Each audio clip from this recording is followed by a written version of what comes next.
Hey guys, and welcome to 64K Magic. Today we are going to play Trashman.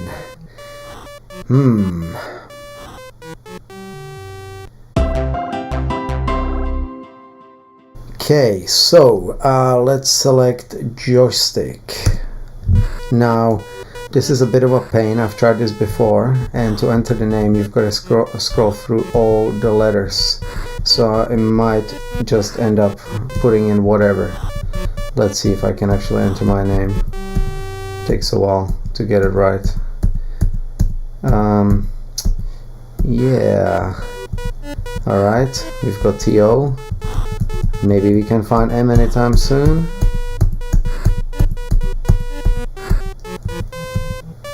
Yay! I think, yay, there you go. Okay, so let's move on. Alright. Okay, no more applicants, definitely not.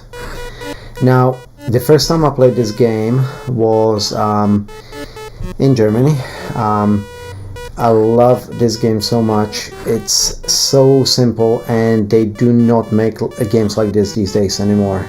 It's based on such a simple premise, being a trash man and collecting rubbish bins, and that's it, cleaning up some streets, right? That's your job. So Trashman and Tom go and collect 5 bins from Stoughton Lane.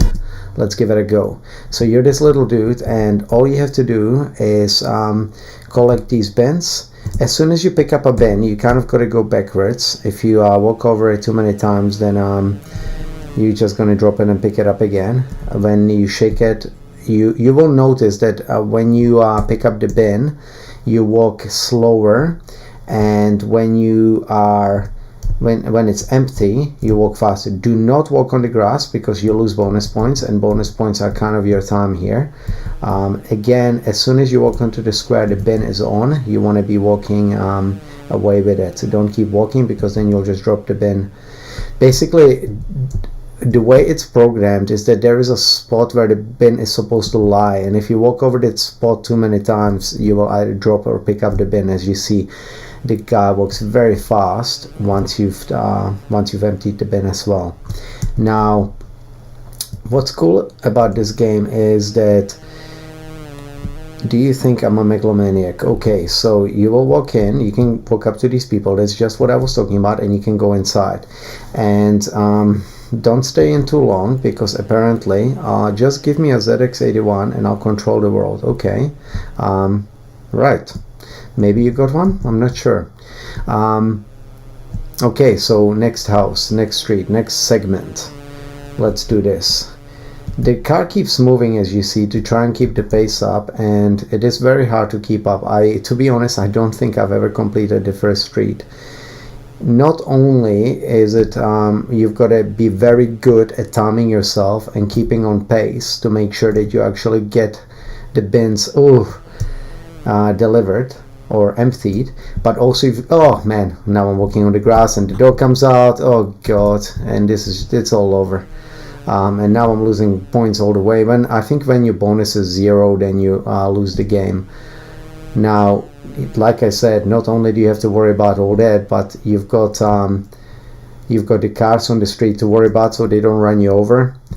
You also have the dogs to worry about in case you accidentally step on the grass. Then you've got things like, Trashman Tom, you're slow. We've had complaints about your activities in Stoughton Lane twice more, and you're fired. Collect 5 bins. Okay, we start again. Let's give it one more go. Okay, one more go. Now, when the people talk to you, when you see the little bits of text at the bottom up here, that means you can walk inside and you can get some bonus points. However, I've read somewhere that if you take too long, see, that's what I mean, if you drop it and walk back over it. Oh, okay. Here is have you seen that delinquent of son of mine? 55 points. Okay, so if you walk in, you get your points, and then you can walk back out. Yes, you're right. You could call him a maniac miner. I get it. Okay, maniac miner. References to old games. Cool. Now, if you stay in too long when you talk to these people, then you can they can feed you too much, or you can drink too much beer or whatever, and then you end up walking really, really slow and wobbling all around, and makes it hard for you to finish the game. That was so close. Oh god, please, truck, stop getting away. Now I need to go back to the other street to empty it. I thought I was actually doing pretty well here. Like I said, I don't think I've ever finished all 5 bins in this game. Well, not that that's the game, that's just the first street. Do you want a tip? No, I don't. Oh, maybe, no, I'm gonna miss this one, because I've still got 130 and the truck is moving, and if I slow myself down too much, then I'm never gonna get this done. Okay, I'm gonna walk on the footpath just to see if any cars are coming. Okay, let's give it a go. Maybe I'll make it. I think that my... Ooh, oh. No. I really, really want to give this one more go. Trashman killed in Stoughton Lane. Tom leaves his wife, 3 kids, and 290 points. He has been posthumously nominated for Trashman of the Year. Alright. Okay, I don't think I'm going to attempt this again, because I'm most likely going to fail one more time. But let's just talk a little bit about the game. So cool, so simple, such a basic premise, collecting bins, putting them in the truck. The game was developed by Malcolm Evans. Company / publisher was New Generation Software. Year was 1984. Apparently it was originally developed for the ZX Spectrum. Oh my god, I can't speak today.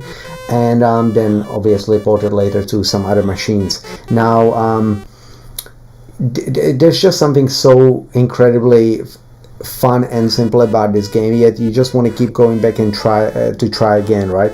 Now, I've loaded up Wikipedia page about this game, and from what I'm seeing is the game has 7 levels: Stoughton Lane, Putney Street, Grove Street, Lincombe Street, Wincombe Street, Lansdowne Hill, and Milsom Street. And obviously in each street you have to collect a few more bins, which makes it more difficult. And you know, you've got all the challenges of the people talking to you. You can get extra points to get a little bit extra bonus time, etc.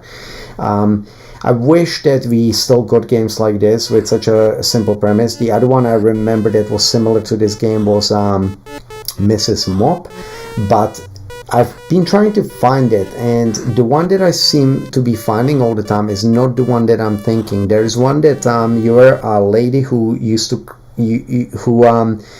cleaned up schools, and basically you just had to go over all the dirty tiles until you made sure that all the school floors were clean. And there was something really simple and fun about that game too. And you know, something like you get a bunch of lawnmower games and things like that, but if you put a nice little fun spin on it like this, where people actually have conversations with you, you can walk into their houses, get a free computer because the son's been playing too much or whatever, and you know, they don't want the kid to have it anymore, or the dog chasing you because you walked on the grass. It just makes it really fun and gives it a lot of character, right? And yeah, this is something that I'm really wanting to bring into my games in the future. I just want to start experimenting a little bit more with everyday simple topics, you know, like why not make a game about, you know, like I think there's been, for example, games about Postman Pat, right? But how cool would it be about, you know, making a game about a postman or a post lady who goes around dropping packages, and or something along those lines. Someone working in a factory, someone on a night shift. You know, you could bring in some supernatural elements, you know. You're working at night, you get scared of ghosts, you need to make sure you've got plenty of torches, you know, like there's so many possibilities and ways to colorify, that's a new word I invented, by the way. Make the game more colorful and interesting by putting in all these little, you know, bits and pieces of elements from different genres, you know, a little bit of thriller, a little bit of horror, a little bit of mystery, whatever, you know. Yeah, brilliant little game. So if you guys have a chance, check this one out. It is difficult, and you will probably have a lot of trouble getting through the first street, but really worth it. Really fun game. I will see you guys in the next 64K Magic.